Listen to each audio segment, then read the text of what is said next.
Om Sai master.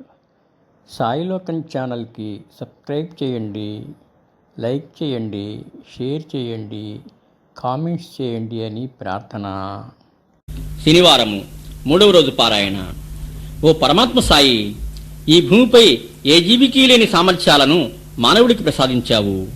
నీవు ఏర్పరిచిన కర్మసూత్రాన్ని అర్థం చేసుకుని చెడ్డ కర్మలను విడిచి మంచి కర్మల్నే ఆచరించేలాగా తనను తాను తీర్చిదిద్దుకోగల వివేకాన్ని ఇచ్చావు.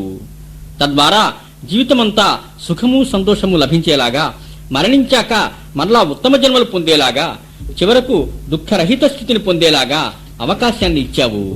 అయితే మేము గత జన్మల్లోనూ ఇటీవల వరకు కూడా ఈ కర్మసూత్రం గురించి తెలియక పంచేంద్రియాల ద్వారా అనుభవమయ్యే సుఖాన్ని పొందటమే ముఖ్యమనుకొని వాటి కోసం అరులు చాస్తూ అవి పొందటము స్వశక్తితోనే సాధ్యమని స్వార్థపరుడినై అందుకోసం పరులను కష్ట నష్టాలకు గురి చేయటానికి కూడా వెనుకాడక ప్రవర్తించి వాటి ఫలితంగా ఇప్పుడు కష్టాల్లో చిక్కుకుపోయాము. ఇప్పుడు వేరు దారి లేక నీ చరణ సన్నిధికి వచ్చాము. నిజమైన పశ్చాత్తాపంతో తపిస్తూ ఇహ మీదట బుద్ధిని మంచి వైపుకు మరల్చుకుంటామని ఆక్రోశిస్తున్న మమ్మల్ని క్షమించి ఆశీర్వదించు. మేము తెలిసి తెలియక మనోవాక్కాయములతో ఏమైనా అపరాధాలు చేసినప్పటికీ దైవస్వరూపుడైన సద్గురువును శరణు వేడితే సద్గురువు ఆశీస్సులతో సద్గురు స్మరణతో చేసిన పాపాలు క్షాళనమైపోయేటట్టుగా పుణ్యరాశి అయిన సద్గురు స్మరణలో పుణ్యకర్మలు ప్రాప్తించి తద్వారా సుఖశాంతులు పొందేలాగా దివ్య కర్మసూత్రాన్ని ఏర్పాటు చేసిన నీకు అనేక నమస్కారములు. నేను నీ దరికి చేరాను సాయి ప్రభు. మానవుడిని, దీనుడిని, బలహీనుడిని, పశ్చాత్తాపడుతున్నాను. గతించిన కాలం వృధా చేసుకున్నానే అని బాధపడుతూ ఉన్నాను. నన్ను క్షమించు, అనుగ్రహించు బాబా. నా పాపకర్మ దగ్ధం చెయ్యి. నాకు సుఖశాంతులు ప్రసాదించు బాబా. పరమాత్మ సాయిబాబా శరణు శరణు. బాలాసాహెబ్ మినికేర్ అను సాయి భక్తుడు చితిలి వెళ్తూ శ్రీ సాయి దర్శనానికి వస్తే సాయి అతనితో, నీకా పొడిగాటి బాబా తెలుసా? ఆ పాము మృత్యు వంటిది, కానీ ఈ ద్వారకామాయి బిడ్డలను అదేమీ చేయగలదు. ఈ మసీద్ తల్లి అపార దయామయ్యి అన్నారు. శ్యామ అనే భక్తునితో కలిసి అతను చితలి అనే ఊరు వెళ్తే ఆ రోజు రాత్రి అతని ఉత్తరీయంలో ఒక పెద్ద పాము దూరి బుసలు కొట్టింది.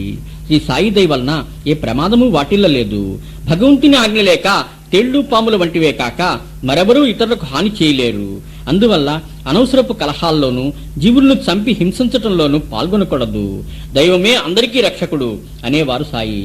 పడగంలో నివసించే మహాత్ముడు అప్ప విచారసాగరం అనే పుస్తకాన్ని ఠాగూర్కి ఇచ్చి అది చదివితే అతని కోరికలు తీరుతాయని, తర్వాత ఉత్తర దేశంలో ఒక మహాత్ముడు లభించి తగిన మార్గం చూపుతారని చెప్పారు. కొంతకాలం తర్వాత అతను శ్రీ సాయిని దర్శించినప్పుడు ఇక్కడి మార్గం అప్పా చెప్పినంత తేలిక కాదు, ఊరికే చదవటం వల్ల ప్రయోజనం లేదు, చదివినవి ఆచరించాలి అన్నారు సాయి. రాధాకృష్ణమాయి అనే భక్తురాలికి జ్వరంగా ఉంటే నిచ్చెన వేయించుకొని ఆమె ఇంటిపైకెక్కి మరోవైపు దిగారు సాయి. నిచ్చెన తెచ్చిన వానికి 2 రూపాయలు ఇచ్చారు.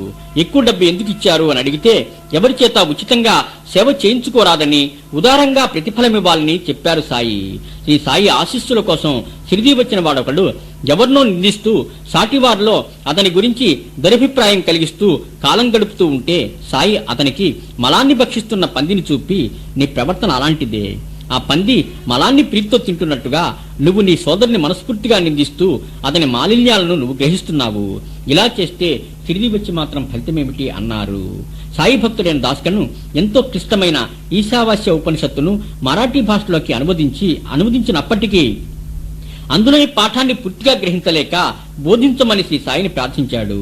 కాకాసాహెబ్ దీక్షిత్తు ఇంట్లోని పనిపిల్ల నీకు ఆ ఉపనిషత్తు యొక్క సారాన్ని బోధిస్తుంది లెమ్మన్నారు సాయి.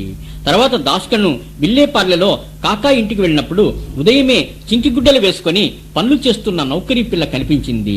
దాస్కర్ ఆమెపై జాలితో ఒక కొత్త చీరను ఆమెకి ఇప్పించాడు. మర్నాడు ఆ పాప ఆ కొత్త చీర కట్టుకుని వచ్చి సంతోషంతో వెలిగిపోతున్న మొహంతో గంతులు వేస్తూ గిర్రును తిరుగుతూ ఆడిపాడుతూ పనులు చేసింది. మర్నాడు కొత్త చీర పెట్టెలో దాచుకుని యథాప్రకారం మాసిపోయిన చినిగిపోయిన గుడ్డలే వేసుకు వచ్చింది. అయినా కొత్త చీర కట్టుకున్నప్పటి సంతోషం ఆమెను విడలేదు. తనకొక కొత్త చీర ఉందన్న భావన ఆమెను సంతోషంతో ముంచుతోంది. అప్పుడు అతనికి ఈ సాయి మాటలు గుర్తొచ్చాయి. కష్టసుఖాలు మన మనోవైఖరిపైన ఆధారపడి ఉంటాయని, అదే పనిపిల్ల బోధించిన ఉపనిషత్ సారమని దాస్కన్ గ్రహించాడు.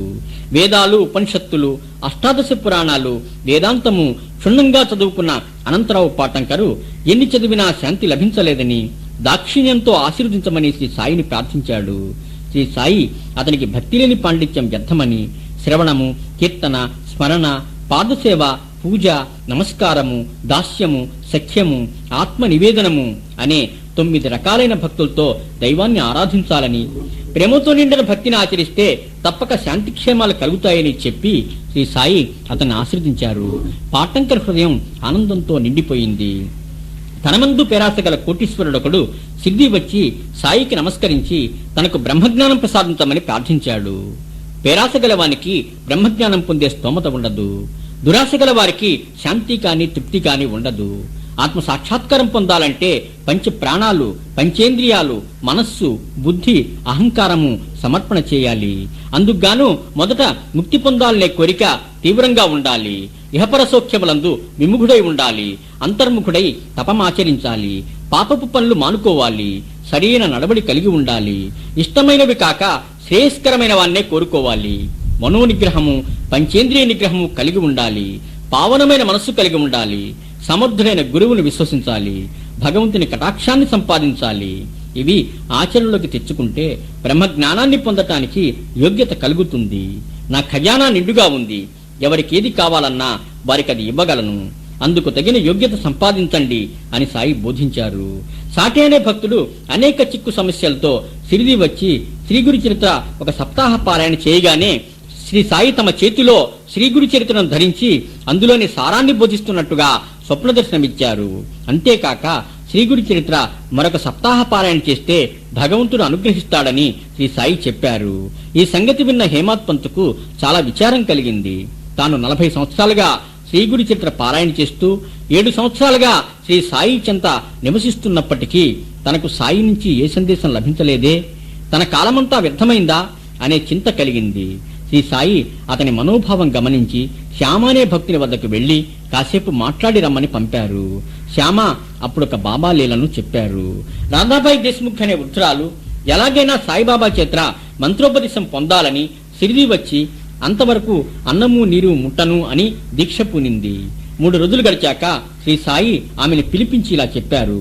అమ్మా, నాకొక గురువు ఉండేవారు. ఆయన ఎంతో సమర్థులైన మహాత్ములు. ఆయన నిద్రాహారాలు పట్టించుకోక నిరంతర ధ్యాన సమాధిలో ఉండేవారు. సకల ఉపచారాలు చేస్తూ చిరకాలం ఆయన్ను సేవించాను. అయినా ఆయన నా చెవిలో ఏ మంత్రోపదేశము చేయలేదు. నన్ను 2 పైసలు దక్షిణ అడిగారు. 1 పైసా శ్రద్ధ, 2 పైసా సబూరి. సబూరి అంటే సంతోషంతో కూడిన ఓరిమి. రాత్రింబగళ్ళు నిద్రాహారాలు లేక నేను వారి వైపు దృష్టి నిగిడించి తిని నా మనస్సు ఎప్పుడూ వారియందే గురి చేయబడెను. ఇది శ్రద్ధ అంటే. ఎంతో ఓర్పుతో చిరకాలం కనిపెట్టుకుని ఉండి వారి సేవ చేశాను. సబూరి మన పాపాలను ప్రక్షాళనం చేస్తుంది, కష్టాలను పారద్రోలుతుంది, అవాంతరాలను భయాల్ని తొలగిస్తుంది.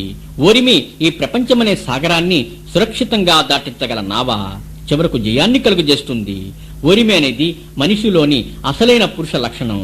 చివరకు అది నాకు విజయాన్నిచ్చింది. నా గురువు నన్ను మెచ్చి ఆశీర్వదించారు. ఈనాటి నా మహిమకంతటికి కర్తలు వారే. వారి ఆశీస్సుల వల్లే నాకు ఈ స్థితి కలిగింది. నా గురువును నేను సేవించినట్టు నువ్వు నన్ను సేవించు, నీకు పరమార్థం లభిస్తుంది అన్నారు. శ్రీ సాయి చెప్పిన మాటలు ఆమె గ్రహించి ఉపవాసం మానుకుంది. శ్రీ సాయినే సర్వస్వ శరణాగతి వేడింది అని శ్యామ చెప్పగానే ఇన్నేళ్ల తన శ్రమ వృధా కాబోదని నమ్మకం హేమాత్ పంత్కు కలిగింది. వారిద్దరూ హారతికి సాయి వద్దకు రాగానే శ్రీ సాయి వారితో, ఈ ఒక్క కథ గుర్తుంచుకుంటే చాలు. ఆత్మజ్ఞానానికి ధ్యానం అవసరము. నగసిక పర్యంతము నా ఆకారాన్ని ధ్యానిస్తే ధ్యానించువాడు ధ్యానము ధ్యానించునది అనే త్రిపుటి నశించి శాశ్వత ఆనంద స్థితి కలుగుతుంది అని అతని చేతిలో కలకండ పెట్టి, ఈ కథను హృదయంలో గుర్తుంచుకుంటే నీ స్థితి కలకండ వలె మధురంగా ఉంటుంది అని ఆశీర్వదించారు. శ్రీ సమర్థ సద్గురు సాయినాథ్ మహారాజ్ కి జై. శ్రీ సాయిబాబా, నీ పాదాల వద్ద నా శిరస్సు నుంచి శరణు వేడుతూ ఉన్నాను. నీ కృప వల్ల శనివారం 3వ రోజు పారాయణ పూర్తి చేశాను.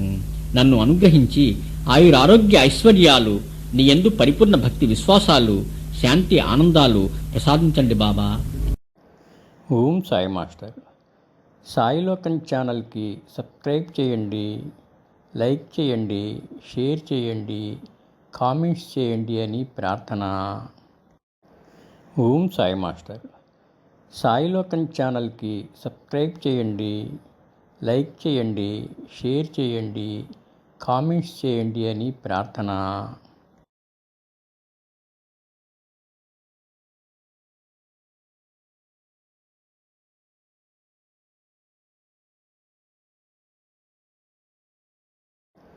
ఓం సాయి మాస్టర్.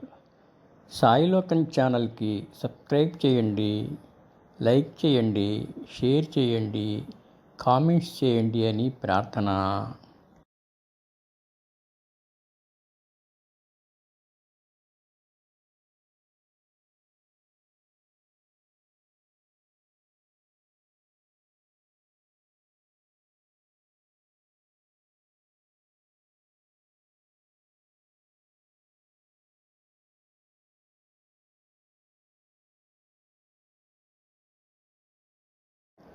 ఓం సాయి మాస్టర్. సాయిలోకం ఛానల్కి సబ్స్క్రైబ్ చేయండి, లైక్ చేయండి, షేర్ చేయండి, కామెంట్స్ చేయండి అని ప్రార్థన. ఓం సాయి మాస్టర్. సాయిలోకం ఛానల్కి సబ్స్క్రైబ్ చేయండి, లైక్ చేయండి, షేర్ చేయండి, నోటిఫికేషన్ బెల్ ఐకాన్ నొక్కండి. పరమాత్మ సాయిబాబాకు నమస్కారములు. శ్రీ గురు చరిత్ర కథాసార శనివారము 3వ రోజు పారాయణ. శ్రీ గణేశాయ నమః, శ్రీ సరస్వత్యై నమః, శ్రీ గురుభ్యో నమః. అధ్యాయం 16.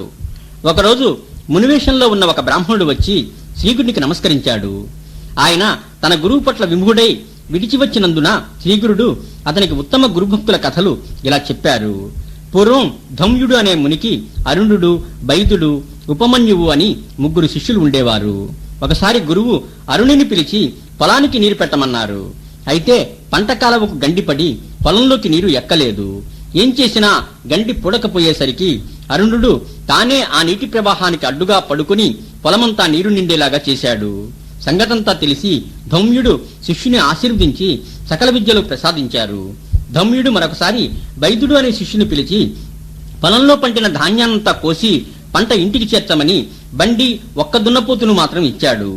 వైద్యుడు పొలంలో ధాన్యం సిద్ధం చేసి బస్తాలు బండి మీద వేసి కాడికి ఒకవైపు దున్నపోతును కట్టి మరొక వైపు తాను కాడిని మెడకు తగిలించుకొని లాగాడు. బండి బురదలో ఇరుక్కుని ఆగిపోగా వైద్యుడు దాన్ని బయటకు లాగే యత్నంలో తన శక్తినంతా వినియోగించి స్పృహ తప్పి పడిపోయాడు. ధౌమ్యుడు వచ్చి శిష్యుని సేవకు మెచ్చి అనుగ్రహించారు. 3వ శిష్యుడైన ఉపమన్యువును ధౌమ్యుడు గోవులను కాయమని అడవికి పంపాడు. ఉపమన్యువు భిక్ష చేసుకుని తింటూ గోవులను కాశాడు. గురువు ఆ భిక్షాన్నం కూడా తనకే ఇమ్మన్నాడు. అలాగే చేసి ఉపమన్యువు ఆవు పాలు తాగేవాడు. గురువు అది కూడా నిషేధించాడు.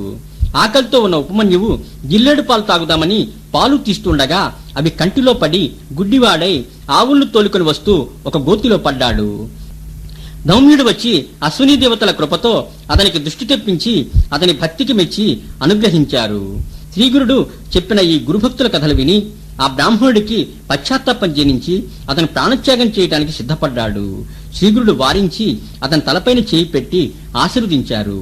అంతటితో అతనికి జ్ఞానోదయమైంది. అధ్యాయం 17.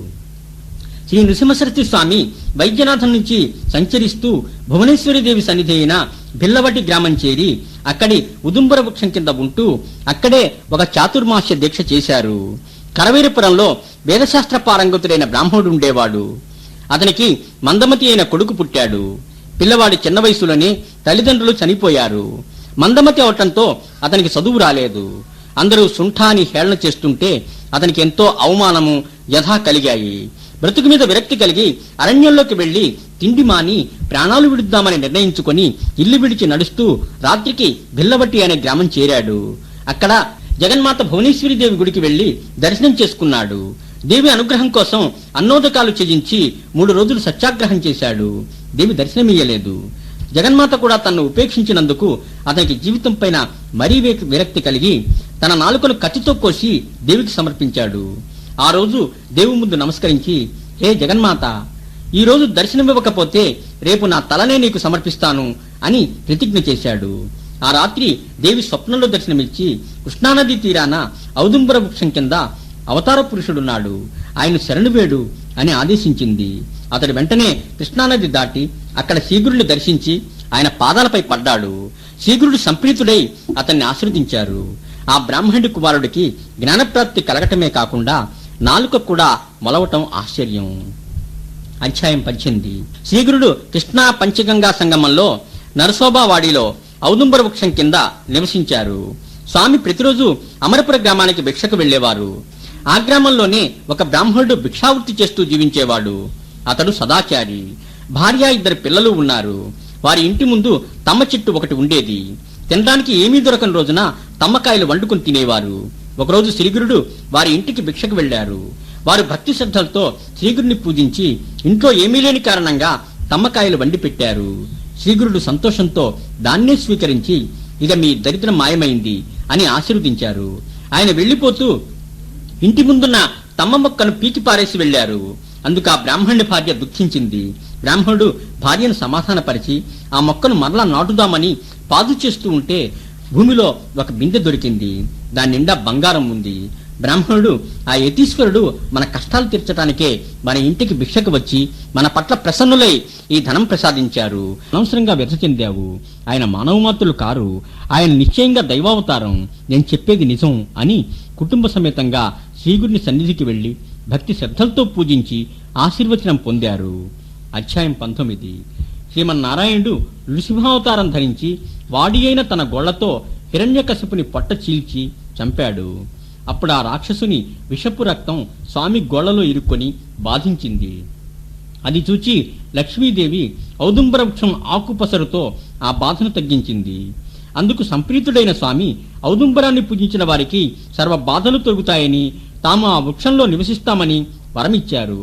అందుకే శ్రీగురుడు ఔదుంబర వృక్షం కింద నివసించారు. అమరపురంలోని అమరేశ్వరుడు, ఆయన సన్నిధిలో గల 62 మంది యోగినులు ఎంతో ప్రసిద్ధి చెందారు. వారు నిజ రూపాలతో వచ్చి శ్రీగురుని పూజించి భిక్ష ఇచ్చేవారు. అందుకే యతివరుడు గ్రామంలోని భిక్షకు వెళ్లటం మానివేశాడు. యతి భిక్ష లేకుండా ఎలా జీవిస్తున్నాడో పరీక్షించమని గ్రామస్తులు ఒక బ్రాహ్మణ్ణి కాపలా పెట్టారు. అతనందుకు ప్రయత్నిస్తే అకారణ భయం కలిగి వెళ్లిపోయేవాడు. ఒకరోజు గంగానదుడు అనే రజకుడు నది ఒడ్డున ఉండగా మధ్యాహ్నం సమయంలో నది 2 పాయలుగా చీలింది. మధ్యలో నుంచి యోగినులు వచ్చి శ్రీగురిని నదీ గర్భానికి తీసుకుపోయి సకల ఉపచారాలతో పూజించి భిక్ష సమర్పించి తిరిగి వృక్షమూలంలో దించి వెళ్లారు. ఇదంతా గంగానదుడు చూచి శ్రీగురిని సాక్షాత్ పరమేశ్వరునిగా గుర్తించి శరణు పొందాడు.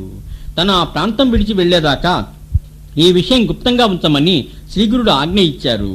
గంగానదుడు భక్తి శ్రద్ధలతో నిత్యము శ్రీగురునికి నమస్కరించుకునేవాడు. మాఘమాసంలో పూర్ణిమ వచ్చింది. గంగానదుడు కాశీక్షేత్ర మహిమ చెప్పమని శ్రీగురుని చేరాడు. అప్పుడు శ్రీగురుడు పులి చర్మం మీద నిల్చున్నాడు. గంగానదుని తన పాదుకలు గట్టిగా పట్టుకుని కళ్ళు మూసుకోమన్నారు. గంగానదుడు అలాగే చేసి కన్నులు తెరవగానే ఇద్దరు కాశీలో ఉన్నారు. క్షేత్రమంతా చూచి ఇద్దరూ అదే రీతిన నరసోబావాడి చేరారు. ఈ అద్భుతానికి గంగానదుడు సంతోషం పట్టలేకపోయాడు. శ్రీగురుడు ఔదుంబర వృక్షం కింద తన పాదుకలు వదలి అక్కడే అన్నపూర్ణాదేవిని కూడా ప్రతిష్ఠించి అక్కడి నుంచి గాన్గాపురం చేరారు. అధ్యాయం 20. సిరోలా గ్రామంలో ఒక బ్రాహ్మణుడు ఉండేవాడు. అతనికి సుశీలైన భార్య ఉండేది. వారికి బిడ్డలు పుట్టగానే చనిపోయేవారు. ఆ కష్టం తప్పించుకోవడానికి ఎందరు దేవతలు పూజించినా ఫలితం కలుగలేదు.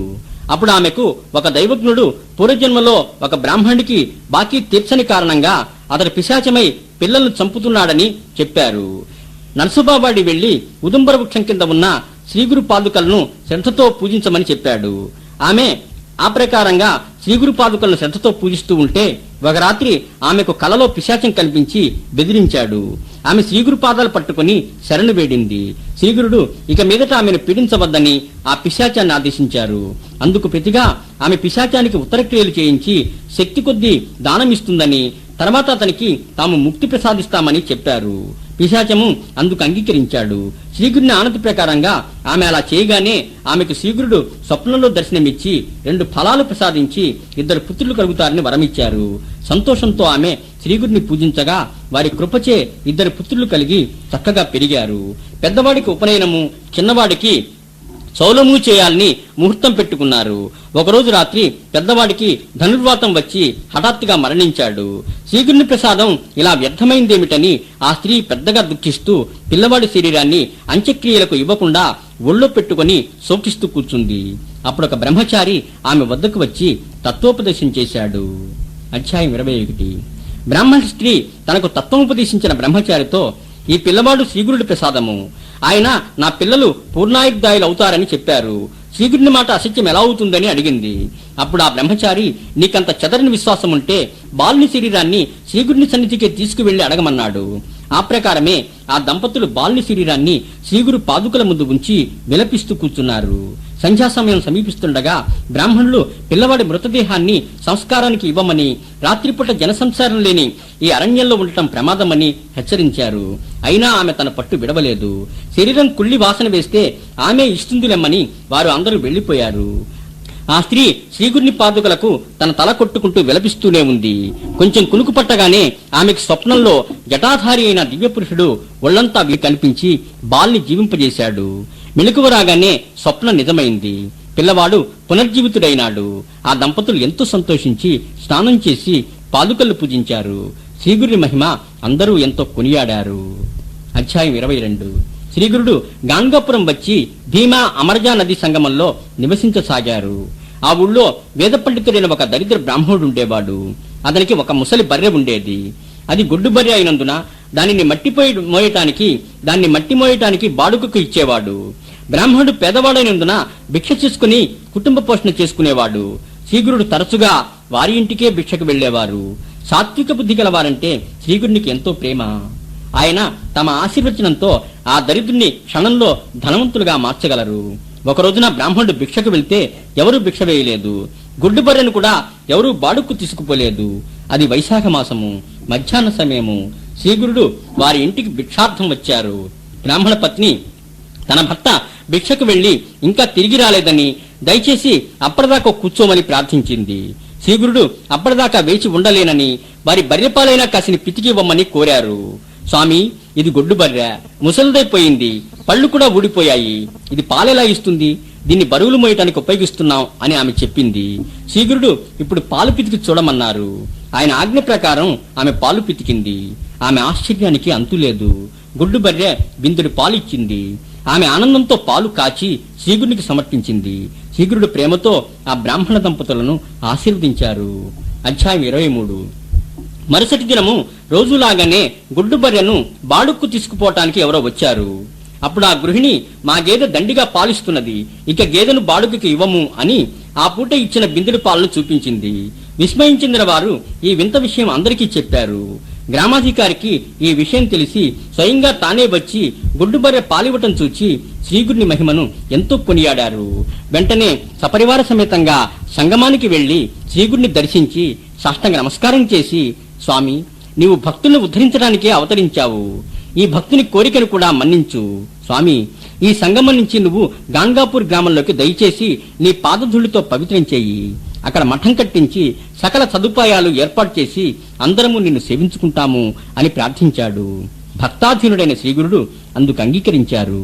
శ్రీగురుని పల్లకిలో కూర్చోపెట్టి మంగళ వాయిద్యాలు వాయిస్తూ సకల లాంఛనాలతో గాంగాపురం తీసుకువెళ్లారు. గ్రామ పశ్చిమ ద్వారం దగ్గర ఒక పెద్ద రావి చెట్టు ఉంది. దానిపైన ఒక బ్రహ్మరాక్షసుడు ఉంటూ గ్రామస్తులను బాధించేవాడు. శ్రీగురుడు ఆ ద్వారం సమీపించగానే వాడు చెట్టు దిగి వచ్చి, నీ ఆశీర్వచనంతో నా పాపాలు నశింపజేయి అని శరణు వేడాడు. శ్రీగురుడు రాక్షసునికి ముక్తి ప్రసాదించారు. ఇది చూచి గ్రామస్తులు జయధ్వానాలు చేశారు. శ్రీగురుని ఆదేశంపై అక్కడే మఠం కట్టించి ఇచ్చారు. ప్రతిదినము శ్రీగురుడు సంగమ స్నానానికి వెళ్లి వస్తుంటే భక్తులు ఆయన్ను పల్లకిలో ఊరిగిస్తూ తీసుకుని వెళ్లేవారు. గ్రామాధికారితో సహా అందరూ పల్లకి మోసేవారు. శ్రీ దత్తాయ గురవే నమః, శ్రీ శ్రీపాద శ్రీవల్లభాయ నమః, శ్రీ నృసింహ సరస్వత్యై నమః, శ్రీ సమర్థ సద్గురు సాయినాథాయ నమః, శ్రీ గురుదేవ దత్తాత్రేయ స్వరూప శ్రీ సాయిబాబా. మీ అనుగ్రహం వల్ల శ్రీగుడి చరిత్ర శనివారం పారాయణ పూర్తి చేశాను. నా యందు కరుణించి మీ యందు పరిపూర్ణ భక్తి విశ్వాసాలు, ఆయురారోగ్య ఐశ్వర్యాలు, శాంతి ఆనందాలు ప్రసాదించండి బాబా. ఓం సాయి మాస్టర్. సాయిలోకం ఛానల్కి సబ్స్క్రైబ్ చేయండి, లైక్ చేయండి, షేర్ చేయండి, నోటిఫికేషన్ బెల్ ఐకాన్ నొక్కండి, మీ గ్రూపుల్లో ఫార్వర్డ్ చేయండి అని ప్రార్థిస్తూ ఉన్నాను.